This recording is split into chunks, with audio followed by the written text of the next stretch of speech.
Itong friend ko, feeling ko ayan. Rob Ginto, everybody! Hello everyone. Ano ba tawag mo sa iyong mga listeners? Ang mga chinstituents. Mga Yan. chills to swens. Ang hirap naman pala. Charing. Meron kasing letter sender dito. Nagpo-post kasi siya ng cleavage sa mga not safe for work subreddits. Pero pag pinupuri yung cleavage niya, or eventually parang pag minamanyak na siya, ayaw din naman niya.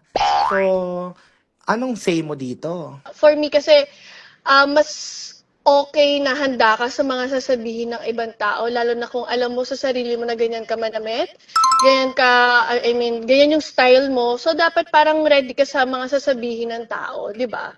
Tama. Kung ayaw mo naman pala na may mga nasasabi yung tao, bakit mo ginagawa yung bagay na yun, di ba? Exactly. Yan ang gusto kong ipunto kanina pa. Buti tinawagan kita eh.